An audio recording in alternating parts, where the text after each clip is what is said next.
युद्ध भूमि में खड़ा था एक महान योद्धा अर्जुन। लेकिन आज उसके हाथ कांप रहे थे, आंखों में आंसू थे।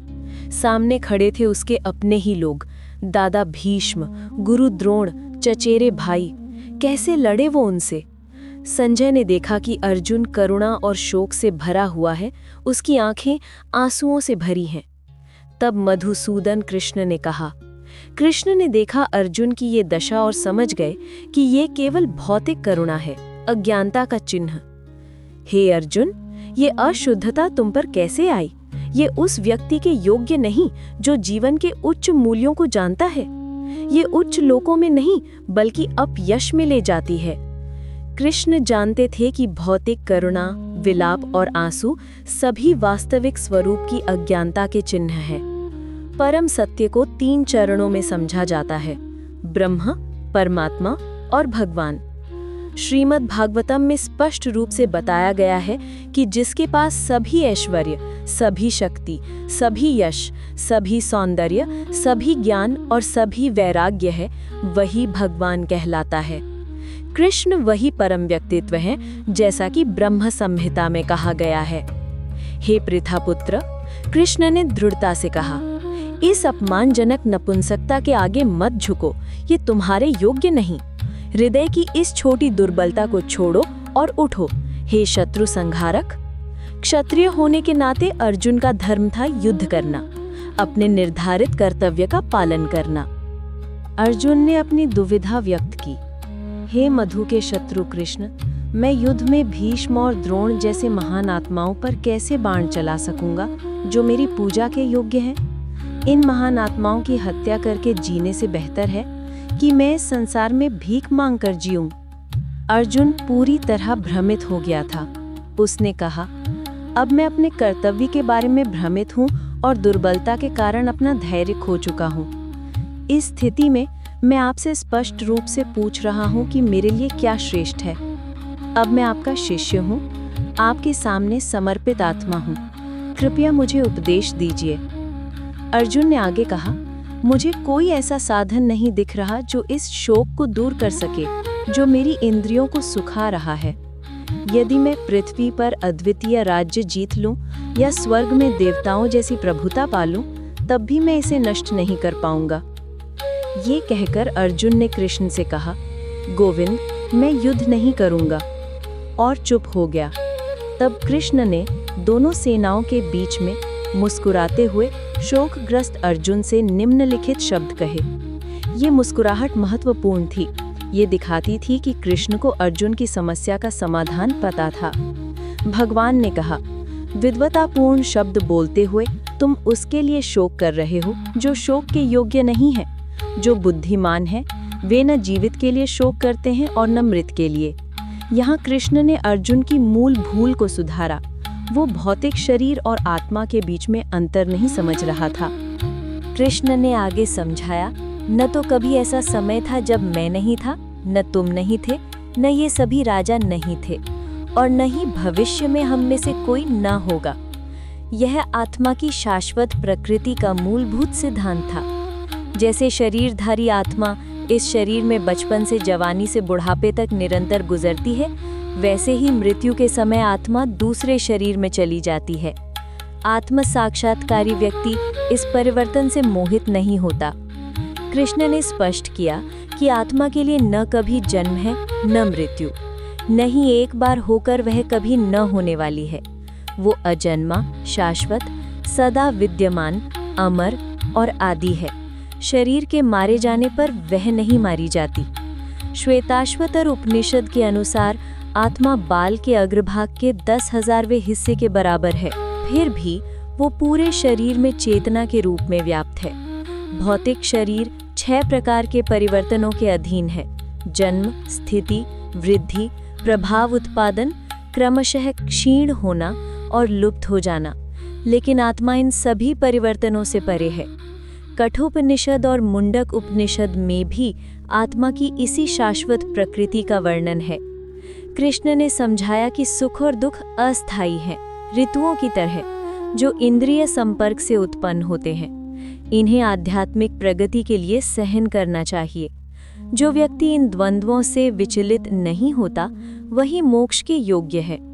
अकादमिक ज्ञान और भौतिक उपलब्धियां जन्म, बुढ़ापा, बीमारी और मृत्यु जैसी जीवन की मूलभूत समस्याओं को हल करने के लिए अपर्याप्त है। केवल आध्यात्मिक ज्ञान ही इन समस्याओं का वास्तविक समाधान दे सकता है।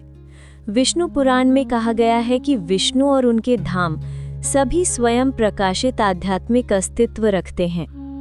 पंडित लोग जो वास्तव में बुद्धिमान हैं, वे जीवित या मृत किसी के लिए विलाप नहीं करते, क्योंकि वे आत्मा की अविनाशी प्रकृति को समझते हैं। वे जानते हैं कि आत्मा न तो मारने वाली है और न ही मारी जाने वाली। ये ज्ञान ही वास्तविक बुद्धिमत्ता है।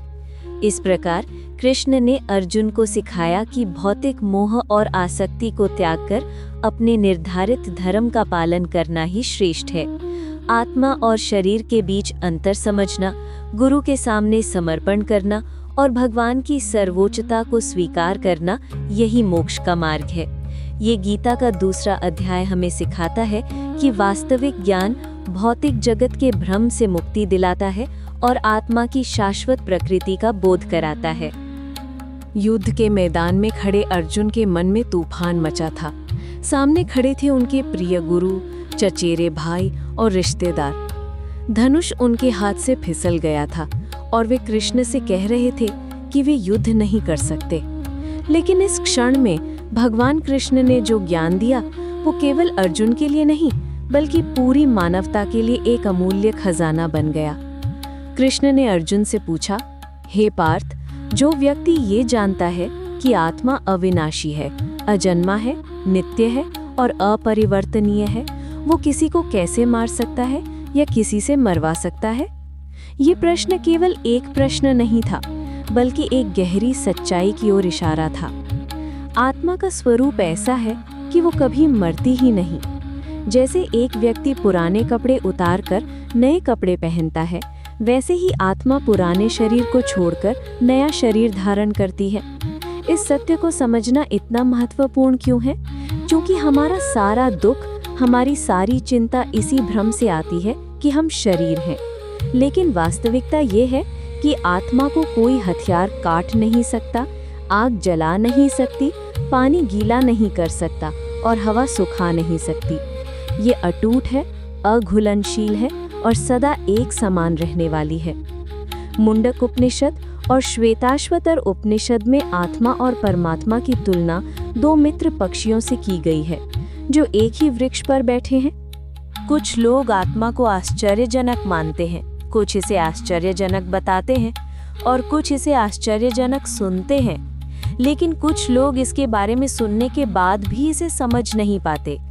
ये ज्ञान इतना गहरा है कि इसे समझने के लिए केवल बुद्धि नहीं बल्कि श्रद्धा और समर्पण की भी आवश्यकता होती है। चैतन्य चरितामृत में श्रद्धा को अटूट विश्वास के रूप में परिभाषित किया गया है। अब प्रश्न ये उठता है कि यदि आत्मा अमर है तो फिर हिंसा क्यों करें? कृष्ण ने अर्जुन को समझाया कि जब हिंसा न्याय के लिए, धर्म की रक्षा के लिए की जाती है तो वो पाप नहीं है, क्योंकि वास्तव में आत्मा को कोई हानि नहीं पहुंचती। मनु संहिता भी हत्यारों को मृत्यु दंड देने का समर्थन करती है। पराशर स्मृति में क्षत्रिय का कर्तव्य बताया गया है कि वे नागरिकों की रक्षा करें और कानून व्यवस्था के लिए बल का प्रयोग करें। अर्जुन के लिए एक क्षत्रिय के रूप में धर्म युद्ध से बेहतर कोई कार्य नहीं था। कृष्ण ने स्पष्ट रूप से कहा कि या तो वो युद्ध में मारा जाकर स्वर्गलोक प्राप्त करेगा या जीतकर पृथ्वी के राज्य का आनंद लेगा। लेकिन यदि वो अपना कर्तव्य छोड़ देता है तो लोग हमेशा उसकी बदनामी की बात करेंगे और जिसका सम्मान हो चुका हो उसके लिए अपमान मृत्यु से भी बदतर है। यहाँ कृष्ण ने एक और महत्वपूर्ण सिद्धांत दिया, कर्म योग का सिद्धांत। उन्होंने कहा कि सुख दुख, लाभ हानि, जय पराजय की चिंता किए बिना केवल युद्ध के लिए युद्ध करो। इस प्रकार कार्य करने से कोई पाप नहीं लगता। ये कर्म योग या कृष्ण चेतना का मार्ग है जहाँ व्यक्ति फल की आसक्ति के बिना कार्य करता है। इस मार्ग की विशेषता ये है कि इसमें कोई हानि या कमी नहीं होती और इस पथ पर थोड़ी सी भी प्रगति व्यक्ति को सबसे खतरनाक भय से बचा सकती है। श्रीमद् भागवत में कहा गया है कि जो व्यक्ति अपना धर्म छोड़कर भगवान के चरण कमलों की शरण लेता है, यदि वो अपने कार्य में पूर्ण सफल नहीं भी होता तो भी उसकी कोई हानि नहीं होती। वराह पुराण में जीवों को परम पुरुष के अलग हुए अंश बताया गया है। ये समझना महत्वपूर्ण है कि हम सभी उस परम सत्य के अंश हैं और हमारा वास्तविक स्वरूप आत्मा है, ना कि ये नश्वर शरीर। लोकायतिक और वैभाषिक जैसे प्राचीन दार्शनिक शरीर के अतिरिक्त अलग आत्मा में विश्वास नहीं करते थे, लेकिन वेदांत का सिद्धांत स्पष्ट है। निरुक्ति शब्दकोश में सांख्य को घटनाओं का विस्तृत वर्णन और योग को इंद्रियों का नियंत्रण बताया गया है। सच्चा सांख्य दर्शन भगवान कपिल द्वारा श्रीमद् भागवत में प्रतिपादित किया गया था। ये ज्ञान केवल बौद्धिक व्यायाम नहीं है, बल्कि जीवन जीने का एक पूर्ण विज्ञान है। कृष्ण ने अर्जुन को समझाया कि वेद मुख्यतः प्रकृति के 3 गुणों से संबंधित विषयों से निपटते हैं। उन्होंने कहा, हे अर्जुन, इन सभी गुणों से ऊपर उठो, इन सब से परे हो जाओ, सभी द्वंद्वों से मुक्त हो जाओ और लाभ तथा सुरक्षा की सभी चिंताओं से मुक्त होकर आत्मा में स्थित हो जाओ। ये शिक्षा केवल अर्जुन के लिए नहीं थी, ये हम सभी के लिए है। हम जब समझ जाते हैं कि हमारा वास्तविक स्वरूप अमर आत्मा है, तो जीवन की सभी समस्याएं एक नए दृष्टिकोण से दिखाई देती हैं। मृत्यु का भय समाप्त हो जाता है, क्योंकि हम जानते हैं कि आत्मा कभी मरती नहीं। रिश्तों का मोह कम हो जाता है, क्योंकि हम समझते हैं कि सभी आत्माएं एक ही परम सत्य के अंश हैं। इस ज्ञान के साथ कृष्ण ने अर्जुन को अंतिम आदेश दिया, इसलिए उठो और दृढ़ संकल्प के साथ युद्ध करो। ये केवल युद्ध का आदेश नहीं था, बल्कि जीवन में अपने कर्तव्य को पूरी निष्ठा और समर्पण के साथ करने का आदेश था। जब हम फल की आसक्ति छोड़कर केवल कर्तव्य के लिए कार्य करते हैं, तो वो कार्य पूजा बन जाता है और हमारा जीवन एक आध्यात्मिक यात्रा बन जाता है। यही है भगवद गीता के दूसरे अध्याय का सार। आत्मा की अमरता को समझना, अपने कर्तव्य को पहचानना और फल की आसक्ति के बिना कार्य करना। ये ज्ञान आज भी उतना ही प्रासंगिक है जितना 5000 साल पहले था, क्योंकि मानव प्रकृति और जीवन की मूलभूत समस्याएं वही हैं। कुरुक्षेत्र के युद्ध भूमि में जब अर्जुन ने अपने धनुष को नीचे रख दिया था, तो उसके मन में केवल संशय ही नहीं, बल्कि जीवन के सबसे गहरे प्रश्न उठ रहे थे। भगवान कृष्ण के सामने बैठा ये महान योद्धा, जो कभी किसी युद्ध से नहीं डरा था, आज अपने ही कर्तव्य से भयभीत था। लेकिन जो ज्ञान कृष्ण ने उसे दिया, वो केवल अर्जुन के लिए नहीं था। वो ज्ञान आज भी हमारे जीवन में उतना ही प्रासंगिक है जितना 5000 साल पहले था। गीता के दूसरे अध्याय में कृष्ण ने अर्जुन को समझाया कि वेदों का असली उद्देश्य क्या है। जैसे एक छोटे तालाब का सारा काम एक विशाल जलाशय से हो जाता है, वैसे ही जो व्यक्ति वेदों के असली उद्देश्य को समझ जाता है, उसके लिए सभी वैदिक कर्मकांड अपने आप पूरे हो जाते हैं। और वो उद्देश्य है भगवान कृष्ण को जानना और उनके साथ अपने शाश्वत संबंध को समझना। गीता के 15वें अध्याय में स्वयं कृष्ण कहते हैं कि सभी वेदों का अध्ययन करने का लक्ष्य उन्हें जानना है। आज के कलयुग में जब हमारे पास समय कम है और मन अशांत है, तो भगवान चैतन्य महाप्रभु ने बताया कि हरि नाम संकीर्तन ही सबसे प्रभावी साधना है। श्रीमद् भागवत के 3 स्कंध में भी पुष्टि मिलती है कि भगवान के पवित्र नाम का जप करना ही आत्म साक्षात्कार का सर्वोच्च मार्ग है।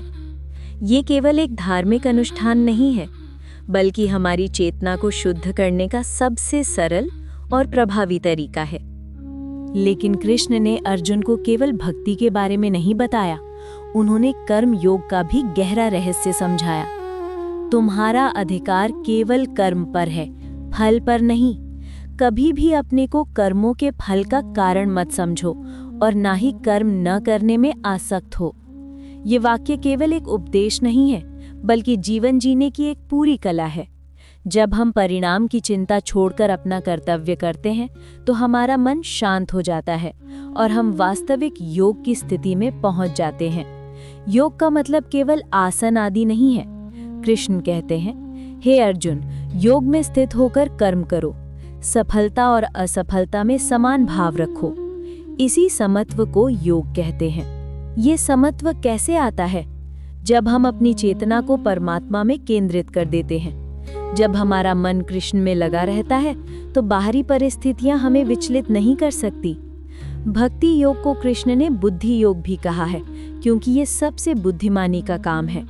हे धनंजय, भक्ति योग के द्वारा सभी फल की इच्छा छोड़ दो। जो लोग अपने कर्मों के फल का भोग करना चाहते हैं वो कंजूस हैं। भक्ति में लगा हुआ व्यक्ति इसी जीवन में अच्छे और बुरे दोनों कर्मों से मुक्त हो जाता है। ये सभी कर्मों की कला है, क्योंकि इसमें कर्म करते हुए भी बंधन नहीं होता। जब हमारी बुद्धि भ्रम के घने जंगल से निकल जाती है तो हम वेदों की फूलदार भाषा और कर्म कांडों के प्रति उदासीन हो जाते हैं। हमारा मन आत्म साक्षात्कार की समाधि में स्थिर हो जाता है। ये वो अवस्था है जब व्यक्ति दिव्य चेतना को प्राप्त कर लेता है।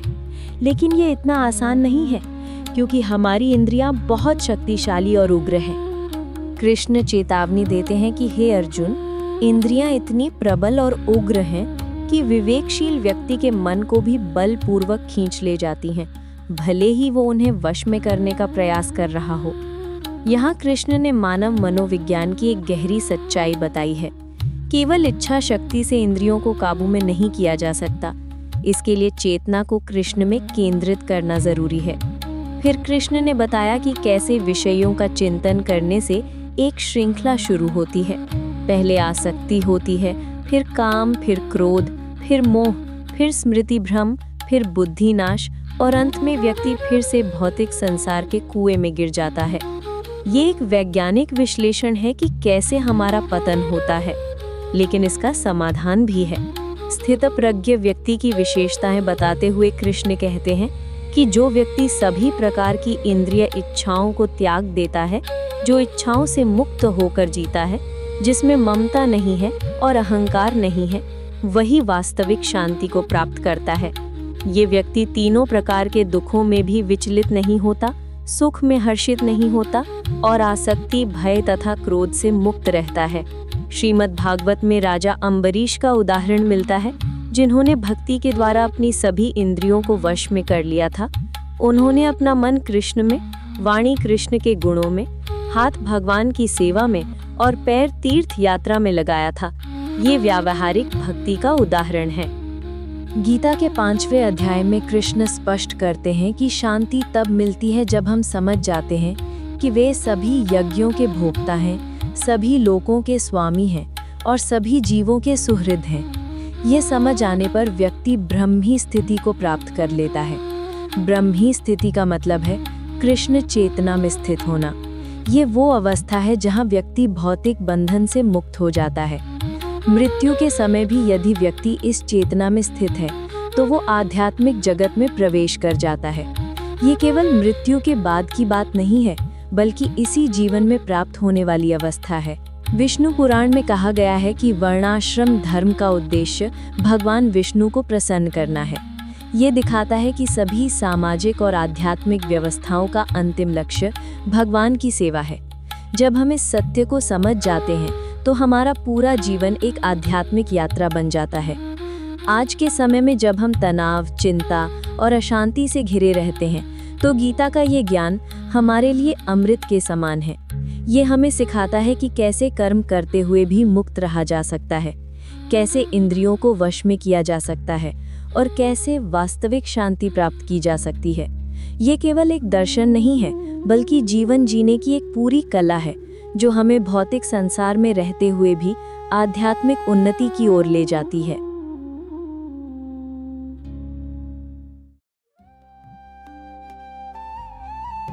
तो यहाँ हमारे चैप्टर 2 का अंत होता है, जहाँ हमने सीखा कि आत्मा अमर है और शरीर केवल एक वस्त्र की तरह है।